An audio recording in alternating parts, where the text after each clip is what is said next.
और उसके बाद एक दिन नहीं 22 वर्ष तक नहीं आया। और लेकिन समता देखो, क्योंकि कहते हैं नारी के अंदर धीरज धर्म मित्र और नारी आपत्तिकाल परखिए चारी। रावण के साथ इन लोगों की क्या खानदानी दोस्ती थी, बहुत पैतृक दोस्ती थी, बहुत पुरानी दोस्ती थी। और रावण और वरुण का जब युद्ध हुआ तो किनको, पवनजय को नहीं जाना था, उनके पिता को जाना था। लेकिन पवनजय कहते हैं कि आप कैसे जाओगे, हम जाएंगे, बेटे के रहते हुए पिताजी क्यों जाएंगे।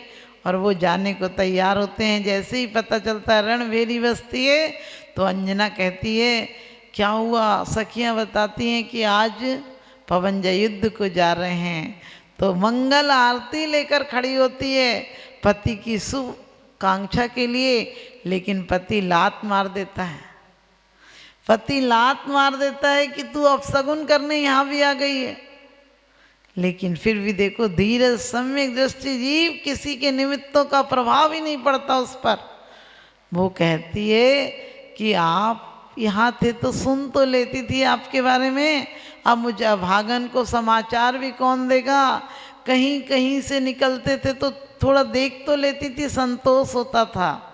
लेकिन मुझे संतोष इस बात का कि आज आपने मुझसे कुछ बोला तो सही, मुझे लात तो मारी। आज हमारी बेटियां यदि इतना चरित्र पढ़ लें तो फिर कभी किसी को टेंशन नहीं हो सकती है।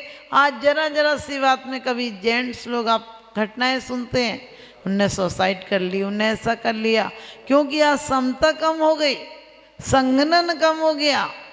और पवनजय चले जाते हैं जब कर्म का मंद उदय होता है। मैं बार बार कहती हूँ तीव्र उदय होगा तो कोई काम नहीं करेगा। लोग कहते हैं पीछी लगा दो, झाड़ा दे दो। मैं कहती हूँ झाड़ा कोई जादू की छड़ी नहीं है, हमारे यहाँ तो कर्म सिद्धांत अटल है। जो हमने किए हैं, जितनी स्थिति के बांधे हैं, जितनी कसायों की तीव्रता रही है, उतने दिन हमें और आपको भोगने ही पड़ेंगे। जे कर्म पूरब किए खोटे सहे क्यों नहीं जीरा। हमने जो जो कर्म किए हैं, जिस जिसके साथ किए हैं, वो सारे जीव एक जगह आकर उपस्थित हो जाते हैं। सारे जीव मित्र बंधु सब लोग आप देखो, 700 ने कर्म बांधे थे तो 700 श्रीपाल के साथ सैनिक बनकर आए थे। जिस जिस जीव ने कर्म बांधे होंगे वो जीव आकर, आप लोग पद्म पुराण आदि पढ़ते हैं कि वो फिर वहाँ ऐसे कर्म बांधे थे तो यहाँ मित्र हुआ, भाई हुआ, माँ हुआ, पिताजी हुआ, और कर्मों को भोगना पड़ा। और कहते हैं मान सरोवर पर पवनजय गए तो क्या, एक चकवा चकवी को देखकर पूछते हैं क्या हुआ, ये लोग क्यों बोलते रहते हैं। उन्होंने कहा रात का इनका वियोग हो जाता है इसलिए तड़पते रहते हैं। अचानक विचार आता है एक रात के लिए इतने तड़प रहे हैं और अंजना का 22 साल से नहीं गया, मैं क्या हाल होता होगा। वो तो आए थे मिलने के लिए और वो मिलना भी उसके लिए श्राप हो गया। अभी कम से कम महलों में तो रह रही थी, सास भी द्वेष भाव से नहीं आई थी। सास ये पूछने के लिए आई थी उस दिन कि पवनजय नहीं है, अब देखूं अंजना ठीक है या नहीं है। लेकिन सास को तो पता नहीं था बेटा आया था, और जैसे ही देखती है तो आग बबूला हो जाती है। वो कड़ा मुद्र का दिखाती है कि वो आए थे और मुझे कड़ा और अंगूठी देकर गए हैं। तो वो कहती है तू झूठी, तेरी दासी झूठी, वो तेरी पक्की दूती, वो तेरी पक्की दूती तुम जैसी औरतों के लिए हासिल करना क्या बड़ी बात है। कहीं से मंगा लिया होगा, नकली बनवा लिया होगा, तो इसी वक्त निकल जा। और ध्यान देखना जब अपने पाप कर्म का उदय होता है, आज आपके साथ भी कभी हो सकता है, तुम रात को चीख रहे होगे, बच्चे सोचेंगे टीवी चल रही होगी पापा के कमरे में, ऐसा भी हो सकता है। आप चीख रहे होंगे, वो सोचेंगे उनके तो आदत पड़ गई ऐसे करने की। और ऐसा ही हुआ कि जब अंजना अपने पिता के घर गई तो पिताजी पहले तो खुश हुए कि अंजना आई है, फिर पूछते हैं कितने रथ लाई है, कितने पयादे लाई है और कितनी दासियां लाई है, और बिना बुलाए क्यों आई है? क्योंकि 22 वर्षों तक अंजना एक बार भी पीहर नहीं गई, बुलाने पर भी नहीं गई। लिवाने आए तो कहती थी जिस दिन मेरे पति मुझे स्वीकार करेंगे उसी दिन जाऊंगी, उसके पहले ससुराल ही सब कुछ है, नहीं गई। तो पिताजी पूछते हैं कितने सैनिक, बताते हैं अकेले आई है, अकेली आई है, काले रथ में आई है, सारथी को साथ में लाई है, एक दासी के साथ आई है। पिताजी को शंका हो जाती है, कहती ऐसे आई है, इसका मतलब कोई कलंक लगा कर आई है। अपना घर बंद कर देते तो कर देते, यहाँ तक आदेश दे दिया कि किसी ने नगर में भी इसको ठहराया तो उसे भी प्राण दंड दिया जाएगा। एक कर्मों की विचित्र लीला देखो, कर्म जब आगे चलते हैं तो किसी का काम कोई आगे नहीं आता है, कोई आपका सहयोग देने नहीं आएगा, लेकिन जहाँ धर्म होता है वहाँ कोई ना कोई सहयोगी बन जाता है।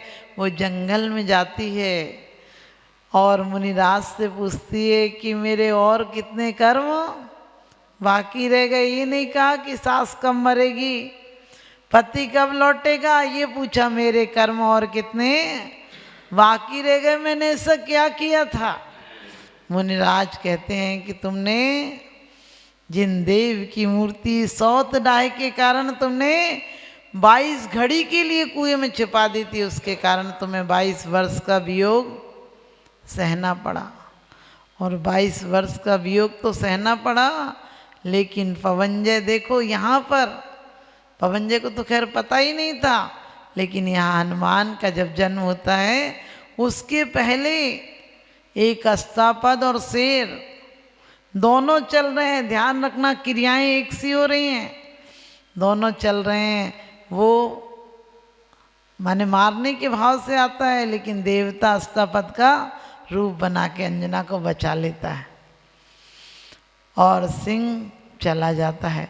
तो कहते हैं कि उसके बाद हनुमान जब होते हैं तो कुछ नहीं था वहाँ पर, कौन सी कोई सुविधाएं थी, लेकिन फिर भी सखी क्या करती है, पत्तों से बंधनवार बांध देती है, अपने हिसाब से फल फूलों से जो जंगल के मिलते हैं उससे मंगलाचार करती है और कहती है कि यदि तू बेटा आज हनरूप द्वीप में या महेंद्र के यहाँ हुआ होता, पवंजय के यहाँ हुआ होता, तो आज तेरे कितने मंगलाचार होते। लेकिन धीरे धीरे पाप प्रकृतियाँ शिथिल होने लगती हैं। वो 22 साल का समय, 22 घड़ी के जो पाप बंद बांधे थे वो शिथिल हो जाते हैं।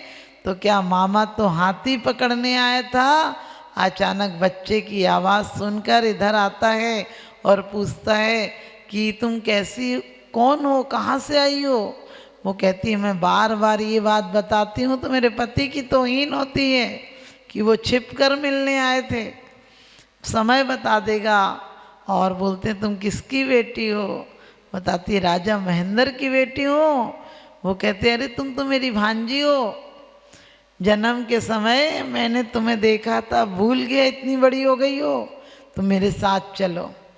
और वो साथ चली जाती है। मर्यादा देखो, पवंजय वहाँ से युद्ध में विजय प्राप्त करके लौटते हैं, बहुत खुशियाँ मनाई जाती हैं, पुष्प वृष्टि की जाती है, नगाड़े बजते हैं, मंगलाचार होते हैं, सब दिखते हैं। लेकिन अब पवंजय की नज़र किस पर होती है, अंजना के महल पर होती है कि अंजना के महल पर क्यों दीप मालिका नहीं हो रही है, अंजना के महल पर दासियाँ क्यों नहीं दिख रही हैं, अंजना नहीं दिख रही है। वो तो मैं विजय करके लौटा हूँ तो सबसे ज़्यादा खुशी तो उसी को होगी, क्योंकि जब मिलने आए थे तो अंजना ने बहुत नम्र व्यवहार किया था। वो पैरों में झुकने लगे तो अंजना कहती है कि मैंने पहले पाप किए थे तो अब फल भोग रही हूँ, अब और पाप में मत डुबाओ। उन्हें पता था अंजना इतनी मृदुभाषिणी है। तो अपनी माँ से, 9 दासियों से पूछते हैं, सब लोग नहीं दिख रहे हैं। सब लोगों का मतलब सब तो थे, सिर्फ मतलब अंजना से था। लेकिन कितनी मर्यादा थी, डायरेक्ट नहीं पूछा कि अंजना नहीं दिख रही है, कहते हैं सब लोग नहीं दिख रहे हैं। और दासियां नीचा सिर करके रह गई, क्या जवाब दें रानी के विरुद्ध। तो कुछ उन्हें आशंका सी हुई, फिर माँ से कहते हैं माँ सब लोग नहीं दिख रहे हैं। माँ तो सोचती नहीं है कि एक बार तो धक्का लगता है पवन जी क्यों पूछ रहे हैं सब लोग नहीं दिख रहे हैं, लेकिन फिर समझ जाती है अंजना के बारे में पूछ रहे हैं। तो कहती है कि मैं बताती हूँ अभी वो कैसी थी। पवन जय को समझते देर नहीं लगती है, कहते हैं माँ कम से कम मेरे आने तक तो इंतजार करना था तुम्हें, तुम किसी को भेज कर पूछवा तो लेती, तुमने ऐसा अत्याचार क्यों किया, तुमने आने वाली वंश परंपरा का ऐसी अवहेलना क्यों की। और माँ भी रोने लगती, कहती बेटा गलती हो गई, मैं तुम्हारे लिए और अच्छी अच्छी राजकुमारियाँ ले आऊँगी। वो कहते हैं कि माँ यदि अंजना मिलेगी तो मैं लौट कर आऊँगा, नहीं तो दूसरे लोक में भी ढूंढ कर अंजना के लिए जाऊँगा। और नदियों से, तालाबों से, पहाड़ों से पूछते हैं ऐसे। देखो पाप का उदय था तो अंजना साक्षात खड़ी थी तब भी दिल नहीं पगला, और जैसे ही पाप प्रकृतियाँ शिथिल हुई, अपना कर्म उदय मंद हुआ, तो क्या इतना दीवाना हो गया कि लौट कर ही नहीं आया, अपने मित्र को भेज दिया।